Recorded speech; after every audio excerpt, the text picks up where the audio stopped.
CJ Multimedia womo ena womo hye dwumedia eboa ma mabawa sono wodina simpie so na wakansem niema obetumi aye na wode abo wo ho ene oman Ghana na etumi akọ amama so enunti Miss Akwaba eno na wotumi di ho dwuma pa no so na mso mabawa no bebre no a ena afiri mu atete wo mo ewo kwan papa so a wotumi egina edom anim kasa ema amamre ne amane nso tumi edadi ena yide wasanso pa ebi hontoma ewo la pass yehwe de kantanka kwanso sem yetumi kọ ho na ensem no tumi ekoye. Miss Akwaba eye dwumadie sonkwa woye no afibia ededa ya mamre ene amane ede ebie wonso eniema sonkwa yewo ewo manyi emu no wakasa ede efa ho ebi tese ya kwansra ebia ne yabakwasema hodo a yewo ewo manyi emu na dia eye sonkwa ewo dwumadie hu kra ene se emma wonu beyi wanim egina sa kansie senyame ya dom na ne a wobedi nkunim wasa kansie no emu ne ade sa basobo kese pa ewo honom ede masa nipa na eno no eye ka na sika esombo ese 10,000 Ghana cedis ena ne a obedi nkunim no edi bekofie na fie twemu no metra fimpinu ene donunum emu wo mu de sa dwumadi hihye so ema ne nkunimdie koye edima no no ade se wonyasa abasobodie eno nam so ema afidie eye Miss Akwaba season 5 eno ada wo foruso busome no ne da etoso enwotwe ena wonomo epa hontema ewo CJ Multimedia eno nam so mempanifo pina na wonomo ebepie mu no asedi wani monyam ebeta dwumadie no echi ema ne yefeyi pa eno nam so ema kofa bae edima Miss Akwaba ena bie nso eye CJ Multimedia eyo ni monyamfo jo Osei yadodo na enim no ese CJ edi ensem sei eto kantanka kwansem enim Akwaba na wo no mosisi no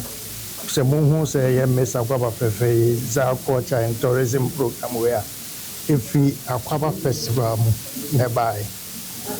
Akwaba Festival, I got the first thing I'm here to boost the culture and the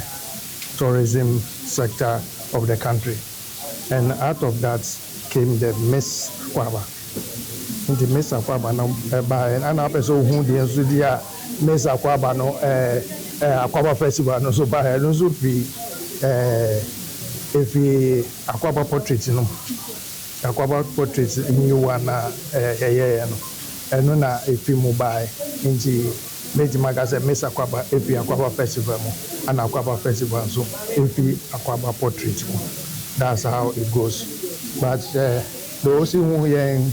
oba bebre omone na mo we sorry Miss Ghana Miss wine na me say membe obi baba be jina na ma be chia no say this is say why is it enti me dem obi a obeka so ni Ghana culture and tourism na me man award for that. Ne kasa no wachi no na wenimonyamfo Kofi Atakakra kusi ya wono deputy director corporate affairs edema Ghana Tourism Authority enso edi ensem sei eka ho. Miss Akwaba dwumadie bi a danso me kasa danso a CJ Multimedia ene de dwumadie ebae na CJ Multimedia ene Ghana Tourism Authority and a Ministry of Tourism, Culture and Creative Arts, National Commission on Culture, and a Creative Arts Agency, and a yakambum, and a chese ye di dwumadie. Na dwumadie ya mamre ni ya mani enti na Miss Akwaba aben. Na Miss Akwaba, this is the 5th edition. 5th edition aye yemide. Osha over the years, 1st edition, 2nd, 3rd, 4th, 5th edition no any. Na Miss Akwaba tise na medi kankan no ema ya mamre ni ya manie ejuna. Yes, culture is the foundation of the tourism that we do. It osha ya mamre ni ya manie ene fapema danso won ade no nti Miss Akwaba no osha ema ya young ladies no esua your customs, your traditions, your mamre ya manie no omusua ni nyina no so no na also no mo immerse themselves into the tourism. What potential into a bar, judge be etimi a no. What you say, your coordinators, your groomers, you to be grooming no Emma onokra etimi a basho no so as in your pekeno from the audition now. Onokrampo etimi a beyetitri. Yes, the reason is that all banonim trio, but obayano, or audition no, or who say potential be one into a potential AP.